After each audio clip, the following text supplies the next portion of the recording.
Les Camerounais sont les premiers ennemis du Cameroun. Moi j'ai juré de dire la vérité. Tant pis pour moi si je suis emprisonné. J'ai juré de toujours dire mes vérités. Tant pis pour moi si je suis empoisonné. On dit tous les jours lutte contre la pauvreté. Pourtant tous les secteurs dans notre pays. C'était pour aller chez l'inspecteur de police. Ah, d'accord, c'est le beau-frère. Oui. Je ne savais pas là où il était, je ne savais pas. Puis j'étais parti à ça. Donc, ils arrivent, ils sonnent à la porte, ils ouvrent. Lui-même n'était pas là.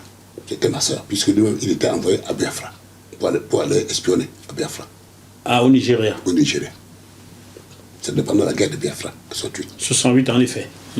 67, 68. Lui-même était à Biafra pour espionner. C'était son travail. Ma soeur, il y a vraiment personne à l'étranger. Ah non. C'est ma petite soeur, celle qui était plus jeune quand je partais. Irène. Elle est morte il y a 2 ans. Oh, père son âme, Irène. C'est Irène qui Dis à la grande soeur comme elle, non? dit, mais attends, mais grande soeur, peut-être, mais peut-être c'est le frère. Et pour dire de quel frère? Parce que la famille croyait que j'étais mort. Ah oui. Et puis c'est quand j'étais parti en 58. En 59. 59, ouais. 59, mais il n'avait aucune nouvelle de moi. Aucune. 9 ans sans nouvelles. Oui, sans nouvelle. Et donc il était sûr que j'étais mort. Mais oui, personne ne savait. Personne ne savait. C'est Irène qui était la grande soeur comme elle. Peut-être. Peut-être, c'est le frère. C'est le frère, peut-être c'est le frère. Et puis c'est là que Pauline demande, mais il s'appelle comment? Elle dit, Sanju François. Mais, oui, c'est lui. Ils ont dit, viens. Donc tu es Sanjo François. Oui, mon nom. Momo le Baganté. Mon de Baganté, je vais vous expliquer pourquoi. C'est le nom que je me suis donné. Pourquoi? Parce que je vis toujours une émission chez vous. Quelle émission? Je vais vous expliquer. D'accord. Plutôt. Il est encore dans les anciennes méthodes là, dans chaque chose à son temps. C'est lui qui tire le débat. Moi, je ne parle pas, chers téléspectateurs, car j'apprends l'histoire du Cameroun comme vous apprenez en même temps que moi. Donc, ils sont venus avec ma soeur. C'est là que ma soeur me voit. Elle a voulu crier.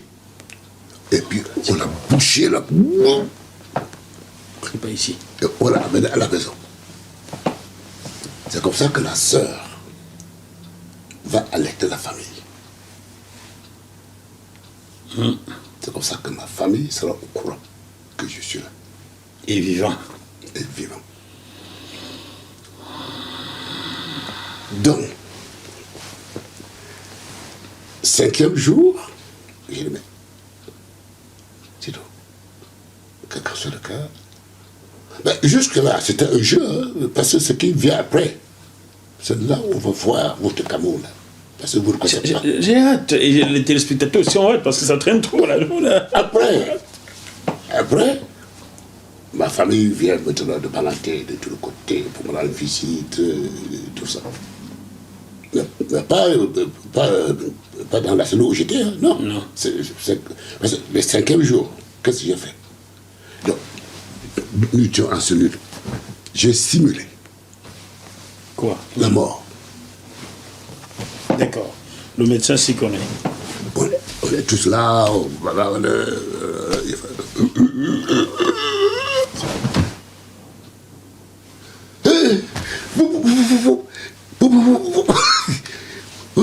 ouvre la porte. Docteur est mort. Et puis, personne ne voulait me toucher, hein, même pas les policiers. Et puis, il téléphone au commissaire. Comme ça. Il était fort en produit, mais il y avait la panique. Hein. Docteur est mort.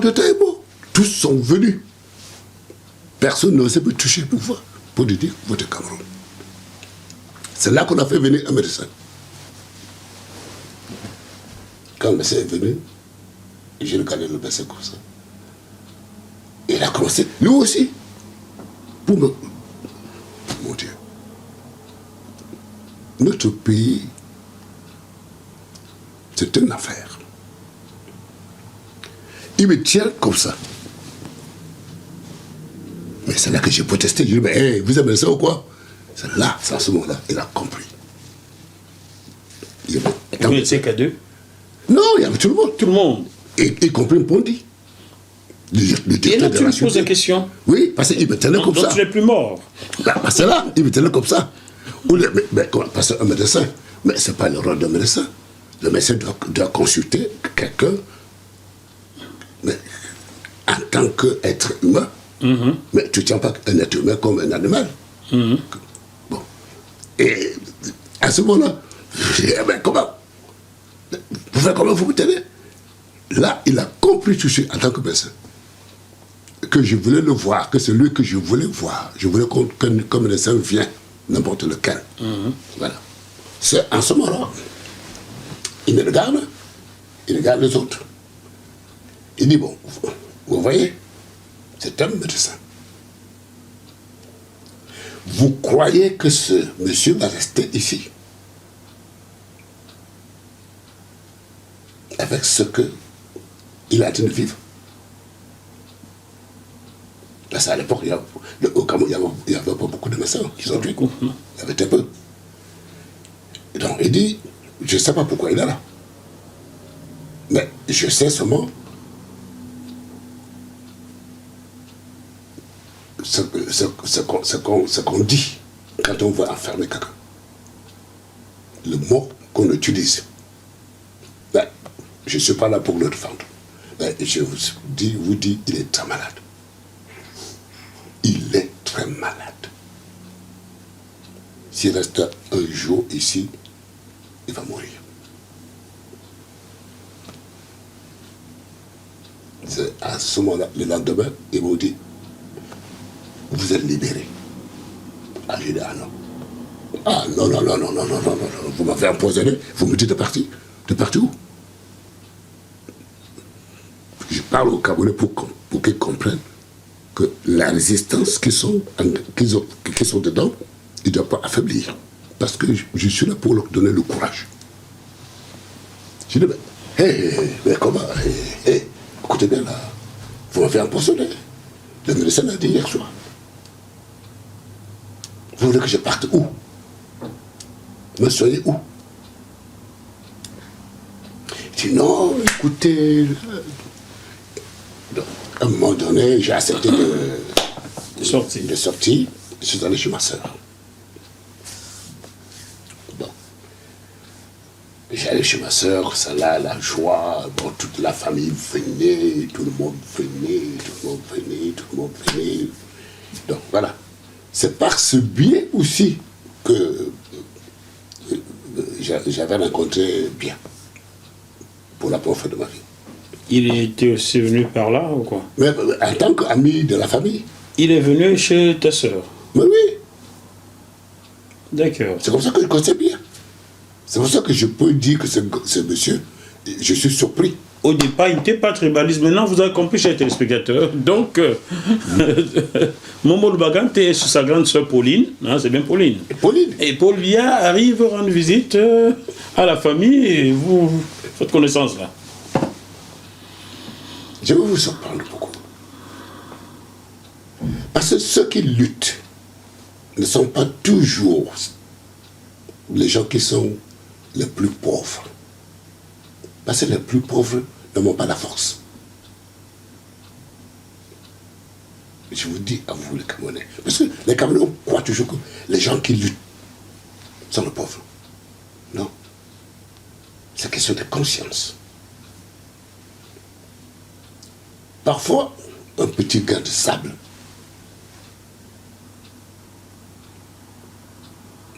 qui entre dans votre œil pour vous motiver.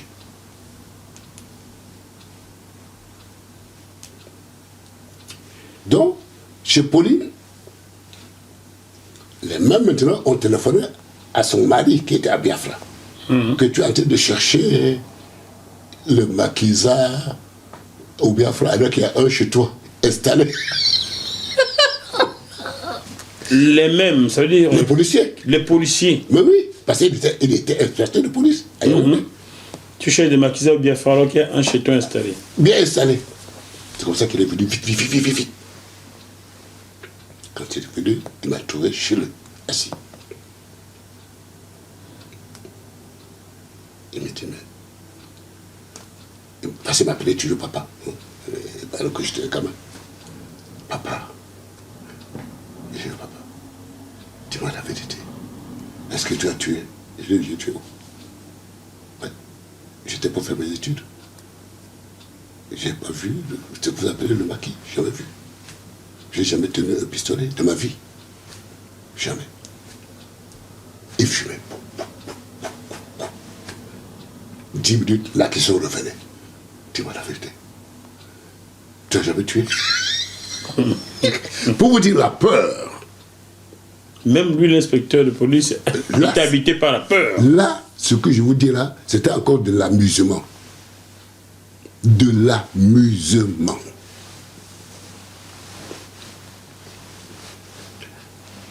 Deux jours, un ami d'enfance vient me rendre visite. Quand on discutait, je vois que son cou balançait comme ça. Bon, il est en dessin, il est cardiaque. Mais depuis quand il est cardiaque? Je lui pose la question. Mais quand tu es enfant, mais tu n'étais pas malade. Il me dit oui.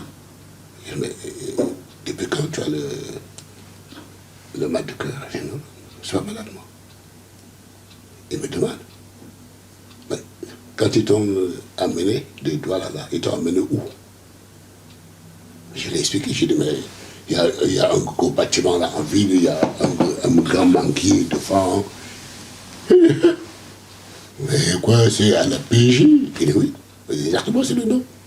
Il me dit, mais c'est l'abusement. Je dis, comment l'abusement? Il me dit, parce que là où on m'a cassé le cou. J'ai dit, oui. Ça veut dire que ton cou a été cassé. Il me dit, oui. Sur la torture. Mon Dieu. Je dis, ah non, il faut pas me raconter n'importe quoi. Il dit, mon cou, là, est cassé sur la torture. Il dit, c'est où? Il me dit, B1M. C'était la première fois que j'entendais un nom comme ça. B1M. Mon Dieu. J'ai dit, où? Ce jour-là, c'est tout où? Il dit, en Koningue. Koningue, la B1M. Dans ma tête, mon cas était fini. Tu étais libre, tu t'es servi. Voilà. Mais 2 jours encore après. Ce programme vous est proposé par Deviseo Fret, spécialiste du transport international Afrique, Dom-Tom, Océan Indien. Retrouvez-nous sur www.deviseo-fret.com. Téléphone +33 139 85 14 23. 2 jours après, un autre ami de lutte qui était au Ghana avec nous, mais il avait fait ses études de médecine vétérinaire à Budapest, en Hongrie. Il est venu, c'était un bamou. Zachary est venu. Je ne sais même pas comment il savait que j'étais là. Ouais. Il vient, il me dit, tu sais, donc il connaissait pas mal de choses. Il me dit, tu sais, dis merci à ta famille. Il dit, pardon, il dit, dis merci à ta famille. Et il est parti. Sans rien ajouter. Sans rien ajouter. Dis merci à ta famille, c'est tout. C'est tout. D'accord. Il est parti. 9e jour, la nuit. J'étais dans ma chambre en train de dormir. il y a ma soeur qui pousse la porte. Je la vois avec la main sur la tête. Parce que chez nous, chez les Africains, quand on la met sur la tête, ça... C'est signe de malheur. C'est de malheur. Bon. Comme on m'avait dit que ma grand-mère était malade, quand j'étais là, je crois que c'est elle qui était morte. J'ai demandé à ma soeur, non. C'est la grand-mère qui est morte. Mais pourquoi elle n'a pas voulu que je la voie? Il me dit, c'est pas la grand-mère. Je dis, mais c'est quoi alors? Bon, ma soeur n'a jamais été à l'école, elle n'a jamais eu le pied à l'école. Elle me dit seulement B-I-M-I. B-I-M-I. C'est-à-dire B-M-M. Tout de suite, j'ai vu mon cou. Je mets comme ça. J'ai tenu mon cou comme ça. Ouais. J'ai pensé à mon ami. L'ami d'enfance d'il y a quelques jours. Il dit, mais ils sont où? Il dit, dehors, au salon. Je me suis levé, je suis sorti de la chambre. J'ai vu un bel homme. Mouyakan, le commissaire de BNM, en 1968. Mouyakan. C'était un bel homme. Un bafia, mais musulman. Il était assis. Il avait un petit bâton noir qui tournait comme ça. Il était entouré des gens armés jusqu'au dos. Donc, le mari de ma soeur, qui était là, il était devenu tout petit. Tout petit. Mais j'ai dit, mais c'est pas possible. L'homme qui fait peur à tout le monde, qui fait peur, son nom, rien que son nom, faisait peur au ministre. C'est lui qui est assis comme ça devant. C'est que vraiment, là où m'amène, c'est du sérieux. Donc, j'ai réfléchi un peu, j'ai dit non. Mais c'est pas si tu connais le quartier Madagascar. Oui, je connais Madagascar. Voilà. Là, on dit le quartier de fonctionnaires. Hein. Oui, je vois ça. Les trucs que les Français construisaient pour les nègres, hein. C'était comme des Une boîte de sardines, là. Voilà. Je vois ce truc d'élastique. Voilà, c'était là. Et puis, en face, tu vois, ta case était comme ça. En face, il y avait la cuisine et le cabinet. Donc, j'ai demandé la permission d'aller faire pipi. Le commissaire dit oui. Je suis allé, c'était pour me jeter dans le trou. Mais le trou était tellement petit que je n'arrive pas à casser. Tu as pensé au suicide. Oui. Tu préfères mourir que d'être emmené à la BM. Oui. Donc, j'ai cassé. Bon. À un moment donné, mais pourquoi il ne revient pas? Il ne vient pas. C'est là qu'on est venu me chercher. Ils ont vu que j'étais en train d'essayer de casser le béton. Il a rigolé. Il a rigolé. Comme je m'appelle François du Cerveau, donc ils ont cru que mon nom du cerveau était le nom de lutte. Ah, donc ton deuxième prénom, c'est du cerveau. C'est du cerveau. Ils ont cru que c'était le nom de la lutte. C'est ça qu'il avait retenu, lui. Ce nom lui faisait plaisir. Hein, je ne sais pas pourquoi. Mais ils n'ont pas enquêté pour comprendre que c'est ton deuxième prénom. Ils ne savaient pas. Mais ils pouvaient enquêter. Donc, bon. Je reviens et puis il dit à mon beau-frère, bon, comme il est déjà en prison, c'est pas la peine que je l'amène.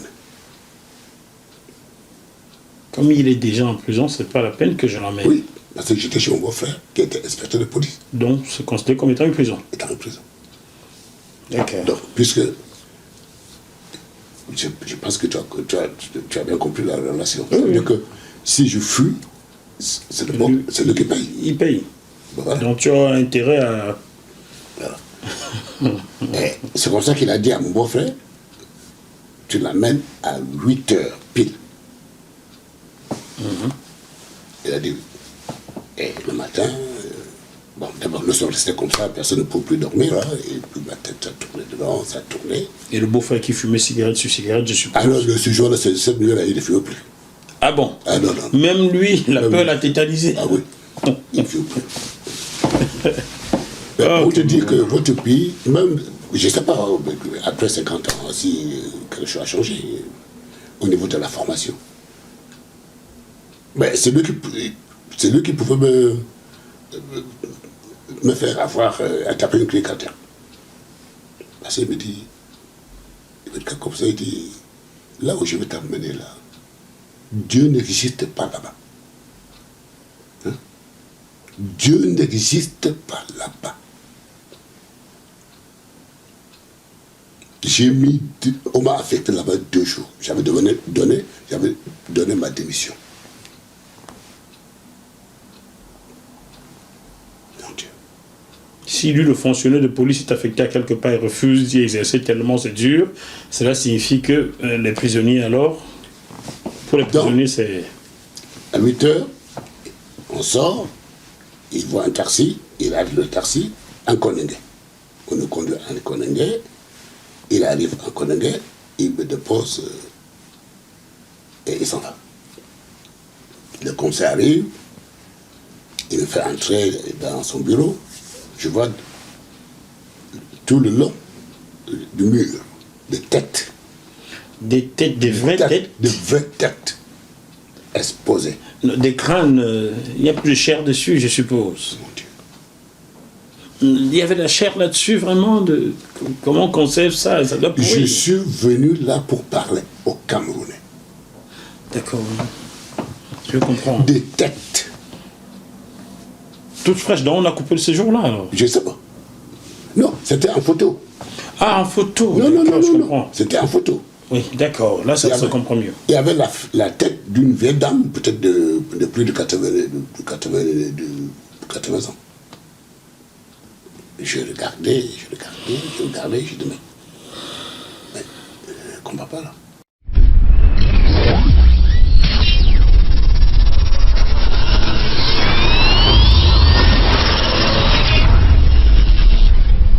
Restez scotché sur JM TV+. Et après, il a fait venir un inspecteur qui m'a amené dans son bureau. Dans le bureau de l'inspecteur cette fois-ci? Oui. D'accord, donc le bureau du commissaire, le bureau de l'inspecteur. Pour m'interroger. D'accord. Là, c'est du sérieux ça. C'est là où je reviens pour mes compatriotes, pour le peuple camerounais. Pour comprendre. Pour que vous compreniez bien ce pays qu'on appelle la France. Je suis assis. Il a posé son pistolet sur la table. Il a pris ses feuilles. Et il ne vous pose pas la question. Il ne pose pas de questions? Pas du tout. Il est là pour l'interrogatoire, mais il ne pose pas de questions. Il vous demande souvent, vous êtes parti comment?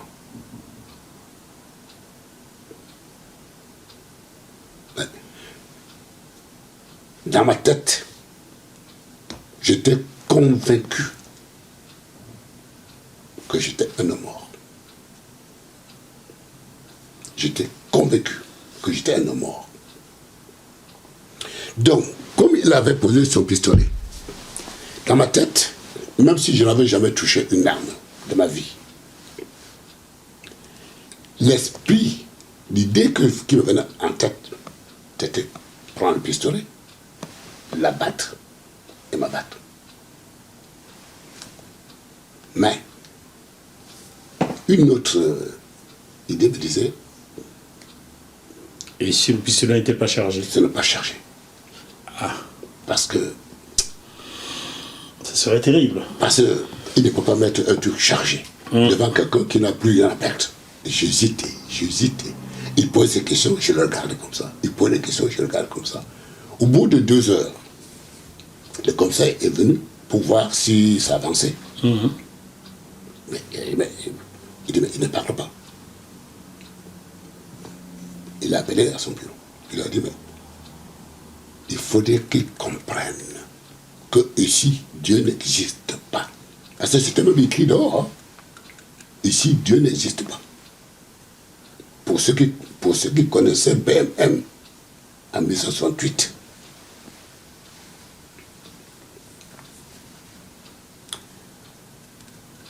Il lui dit, il va nous faire comprendre qu'ici, on ne blague pas.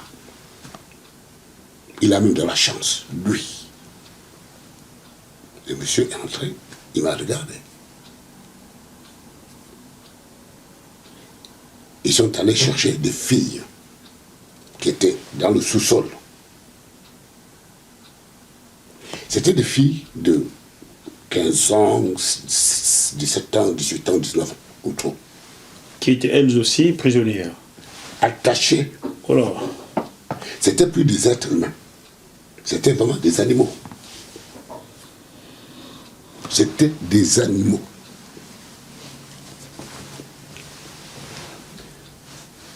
J'ai vu ces filles, ils sont venus avec les filles qu'ils avaient alignées devant moi. J'ai regardé les filles. C'était plus des êtres humains. Et ces filles ont été arrêtées à Ndjoum. À Djoum. À Djoum et à Mulundu. Ça, c'est en allant vers l'est et vers le sud de ça. Je crois que Djoum, c'est en allant vers le sud. Pourquoi? Parce qu'il y avait Ungli Masanga. Il avait ouvert son front. Si ce n'était pas Ndjoum, c'est que c'était Mulundu. Au sein de Afana, avait ouvert son front. Ça, c'était au sud, ça. À Djoum, voilà. Donc, Djoum, voilà les gens qui se battent pour le Cameroun, qu'on appelait l'UPC. Au sein de Afana, Ougui Massaga. Oui. Voilà les gens qui se battent maintenant. Entre eux. Et Wanji, il est bloqué à l'ouest. Sans renfort. Camerounais. Si vous voulez vraiment vous battre, soyez sérieux. Organisez-vous. Ne continuez plus à faire ce que je vous vois faire là. Parce que ce que vous faites est du sérieux.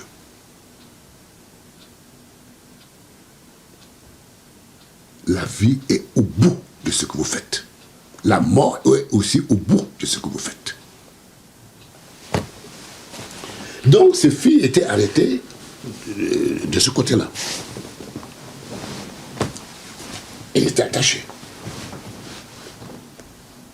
Donc, voilà la partie intéressante qui vient. Parce que l'homme qui vous parle aujourd'hui, comment j'ai été libéré. Comment j'ai été libéré.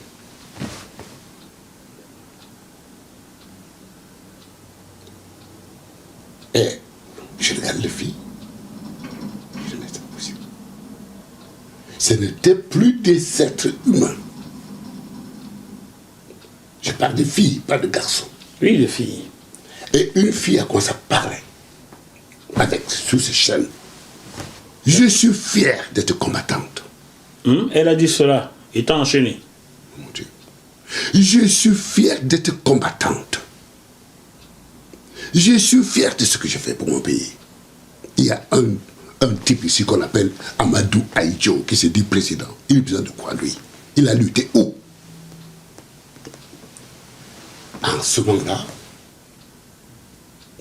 je regarde ces filles, je versais les larmes. Je dis, mais docteur Saint-Dieu, tu as failli attraper une crise cardiaque de peur. Ces filles, elles ont 16 ans, 17, 18, 19 au maximum. Ces filles n'ont jamais quitté le Cameroun. Toi, tu as fait le tour du monde. C'est là ma libération. Quand je regarde l'inspecteur, je dis à l'inspecteur, monsieur, Vous savez, elle a dit non. Il dit, aujourd'hui, je suis libéré. C'est-à-dire, la peur est finie. Grâce À ses filles. à ces filles Courageuses. courageuses. Moi, un homme, j'ai vu tellement de choses dans ma vie. Je fais le tour du monde. J'ai fait des études. Et j'avais peur de mourir. Et je tremblais. Et les filles viennent de me libérer. Je dis, qu'est-ce que vous voulez que je vous dise? Il dit, n'importe quoi. Est-ce que tu penses qu'on avait sorti ces filles-là pour m'effrayer. pour créer l'électrochoc ou bien pour t'effrayer? Non, c'était pour me frayer. Pour t'effrayer. Non, parce qu'ils savent. Ils croyaient qu'en voyant les filles dans cette condition-là, ben, j'allais comprendre que j'étais un homme fini, un homme mort. Mais ça a plutôt créé l'effet inverse. Oui. C'est là qu'il est allé dire au commissaire que le type est devenu fou. Le mot, je te dis, le mot qu'il avait utilisé. Le type est devenu fou en voyant ce qu'il a vu. Et je suis comme ça, je le regarde, j'ai d'abord rigolé. Et je lui ai dit, qu'est-ce que vous voulez que je vous dise? Dites-le moi. Non. Au moment où je parlais avec lui, le commissaire a rejoint et entré.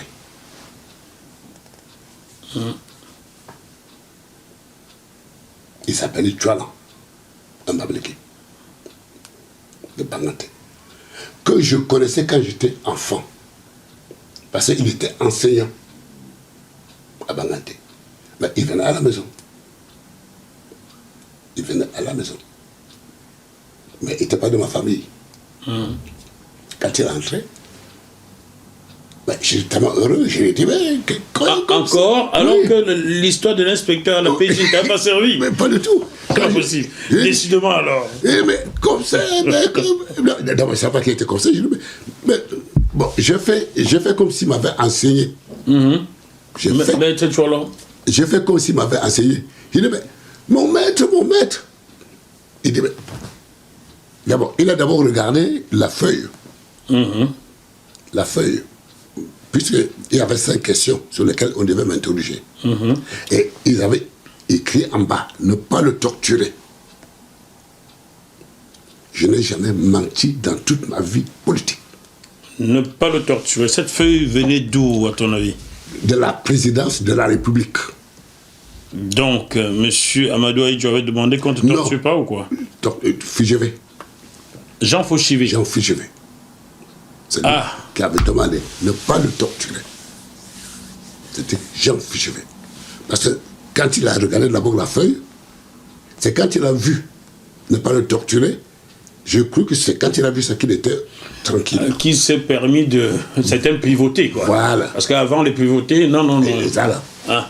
Donc, en ce moment-là, il m'a amené dans son bureau. Il m'a dit, mais pourquoi tu es là? Je ne sais pas. Je lui ai raconté, alors dans le parcours, depuis Douala, PJ, tout ça, tu vois. Et puis il me dit, mais je t'ai vu le matin avec le commissaire Etienne. Il est qui pour toi? L'inspecteur ou le commissaire? Non, le beau-frère qui m'a accompagné. Ton beau-frère, il était inspecteur? Il était inspecteur. Ah bah tu as dit commissaire. Non. Lui, c'est lui le commissaire. Oui. D'accord. Je suis bien. Il était dans son bureau. Mais il nous avait vu venir. Tout à fait. Bon. C'est là qu'il pose la question. Je t'ai vu avec l'inspecteur. L'inspecteur, oui. Etienne. Il est qui pour toi? Et je lui dis, mais sa femme est ma sœur. Il me dit, mais sa femme est ta sœur? Je dis oui. Il me dit, donc, tu es l'enfant de Dionga François. Donc, mon oncle qui m'a élevé. J'ai dit oui.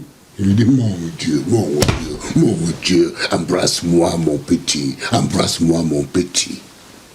Voilà votre Cameroun. Ça veut dire que si tu n'as pas rencontré des membres de ta famille dans le coin, il aurait, mais bon, quand même, la présidence va demander qu'on te torture pas. Ben, cela ne veut rien dire. Cela ne veut rien dire. Ils auraient pu te torturer quand même et voilà. Et rendre des comptes, dire quoi à la hiérarchie. Voilà. Donc, à partir de ce moment-là, le traitement à mon égard avait changé. Est-ce que le traitement des autres avait changé? Non. Parce que je ne suis pas là pour parler de moi seulement. Je suis là pour parler de tout le monde, de tous ceux qui venaient. Attention, je ne suis pas là pour parler de moi seulement. À partir de ce moment-là, je n'avais plus aucun problème. Aucun. J'étais devenu un privilégié. Un privilégié. Et la suite de l'interrogatoire? Et maintenant, les autres qu'on a menés, que je voyais, et aussi pour vous dire, une histoire qui m'avait tellement intrigué. Dans votre pays, là, il y a certaines personnes qui sont en prison. Tout simplement parce que quelqu'un a payé un policier pour qu'il te mette en prison. Et parfois, le directeur de prison n'est pas au courant. Oh. Oui. Je parle des choses que j'ai vécues, pas des choses que j'ai entendues. Tu as rencontré des gens comme ça là-bas dans les prisons? À cette époque-là, en 68. 68. Parce qu'il y avait une fille du nom Asso, Geneviève. Une fille de l'Est. Parce que, vu que ma situation était devenue une situation banale, normale, donc je rentrais chez ma soeur, dormir, manger, je revenais tous les jours à 8 heures. Voilà. Pour faire quoi? Pour l'interrogatoire toujours? Non, c'était fini. Pour rien, mais c'était fini. Mais qu'est-ce que tu revenais faire là? Je ne sais pas. Mais il fallait venir. Il fallait venir. On te demandait de revenir. Je revenais tous les jours. D'accord. Parfois, je voyais certains qu'on attachait. Je parle des choses que j'ai vécues. Hein. Je parle pas des choses qu'on entend. Tu as vécu les tortures? Non, je n'ai pas vécu en torture. J'ai vu des gens attachés.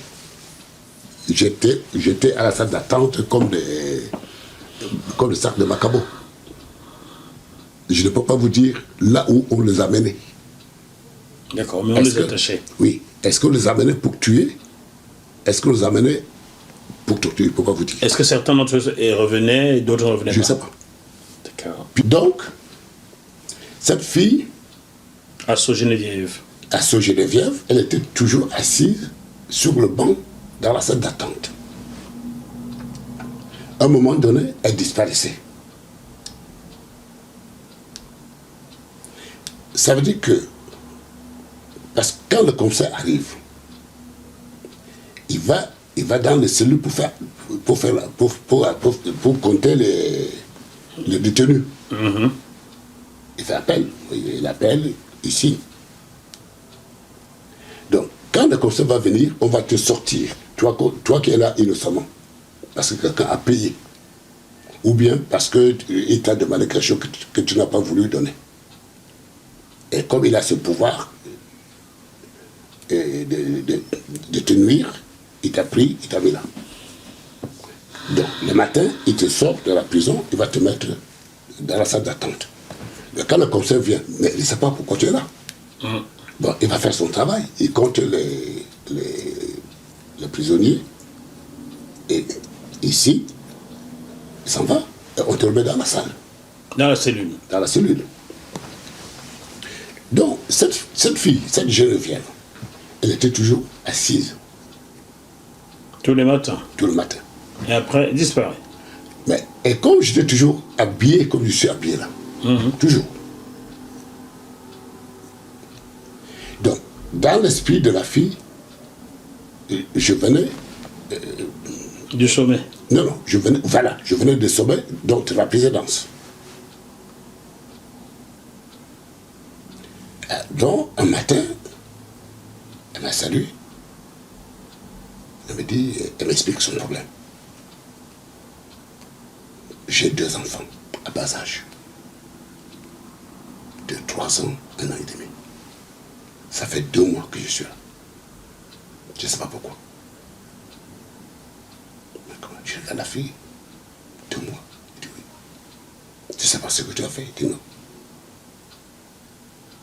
Tu es sûr? Je vous dis, je vous jure.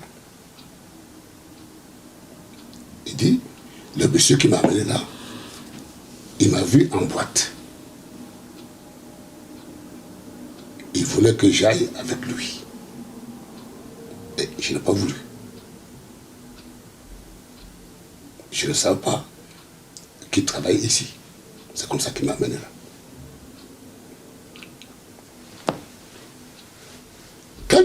Quand cette fille m'a raconté son histoire, comme je n'avais plus peur, j'ai regardé la fille et en même temps, j'avais honte de dire à cette fille que comme tu me vois là, je suis moi aussi prisonnier. Prisonnier de luxe, mais prisonnier quand même. Prisonnier de luxe. Mais quand même. Oui, prisonnier. quand même prisonnier. Oh mon Dieu. J'ai pris mon courage. Demain, je suis allé voir le commissaire Mouyaka dans son bureau. Parce que je te dis, c'est comme ça ma nature, j'ai toujours été franc dans ma vie. On a cela en commun. J'ai défendu les gens enfermés à Roissy alors que j'étais moi enfermé avec eux il y a de cela 18 ans. Ils étaient devenus tous comme des copains. Alors que c'était des bourreaux, moi j'étais leur victime. Donc, j'entre dans son bureau, je lui dis, mon commissaire, pourquoi vous me faites ça? Il dit, mais quoi? Il me regarde et me dit, alors du cerveau, mais qu'est-ce que tu as fait? Je dis, mais il y a une petite fille au quartier qui essaie de suivre mes larmes quand je pleure. Parce que je suis un bon comédien. Elle essaie de suivre mes larmes quand je pleure. Mais pourquoi vous l'avez arrêté? Parce qu'elle suit mes larmes. Ce que je vous dis là, c'est ce jour-là où j'ai failli. Failli être torturé. Parce que là, il est devenu furieux. Il me dit, mais monsieur, non seulement que vous êtes libre de tout mouvement, non seulement que vous n'êtes pas torturé, non seulement qu'on on ne vous a jamais chicoté.